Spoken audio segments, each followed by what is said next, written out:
Hello guys, welcome back to our channel Sara cooking vlogs. இன்றைக்கி நாம் ஒரு சூப்பர் அண்ட் டேஸ்டான தக்காளி சாப்ஸ் தான் எப்படி செய்யுதுன்னு பார்க்க போகிறோம். வீடியோக்குள்ளே போகிறதுக்கு முன்னாடி நம்ம சேனலை சப்ஸ்கிரைப் பண்ணாதவங்க சப்ஸ்கிரைப் பண்ணிக்கோங்க.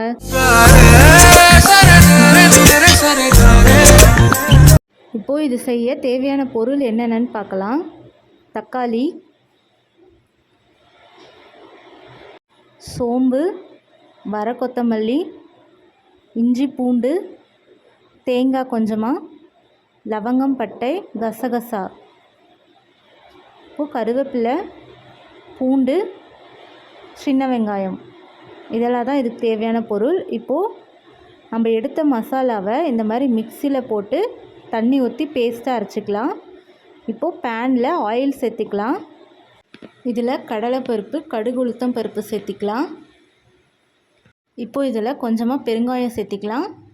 நல்லா மிக்ஸ் பண்ணிக்கலாம். இப்போது இதில் நம்ம எடுத்து வச்ச பூண்டு, சின்ன வெங்காயம், கருவேப்பிலை இதெல்லாம் சேர்த்திக்கலாம். இது நல்லா இந்த அளவுக்கு வதங்கினதுக்கப்புறம் நம்ம கட் பண்ணி வச்ச தக்காளி சேர்த்திக்கலாம். இப்போது இதில் தேவையான அளவு உப்பு ஆட் பண்ணிக்கலாம்.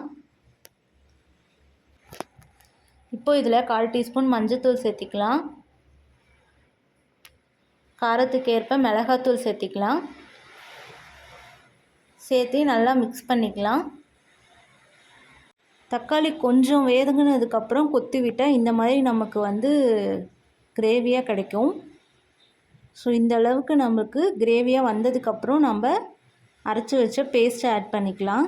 இதுக்கு நம்ம தண்ணி அதிகமாக ஊற்றக்கூடாது. கொஞ்சமாக மட்டும் மிக்சியில் இருக்கிறத அலசி ஊற்றிக்கலாம். ரொம்ப தண்ணியை ஊற்றக்கூடாது. இதுக்கு கொஞ்சமாக தண்ணி ஊற்றி மட்டும் மிக்ஸ் பண்ணிக்கலாம். இது நல்லா சுண்டி எண்ணெய் பிரிஞ்சு வரணும். அந்தளவுக்கு இது இப்போது நல்லா நம்ம மிக்ஸ் பண்ணி விட்டோம்னா இந்த அளவுக்கு எண்ணெய் பிரிஞ்சு கிரேவி ரெடி ஆகிடும். ஒரு சூப்பர் அண்ட் டேஸ்டான தக்காளி சாப்ஸ் ரெடி ஆகிடுச்சு. கண்டிப்பாக நீங்கள் ட்ரை பண்ணி பாருங்கள், உங்களுக்கு பிடிக்கும். இது ரைஸ்க்கு அல்டிமேட்டான காம்பினேஷன்னு சொல்லலாம். நீங்கள் கண்டிப்பாக ட்ரை பண்ணி பார்த்துட்டு நமக்கு கமெண்ட் பண்ணுங்கள்.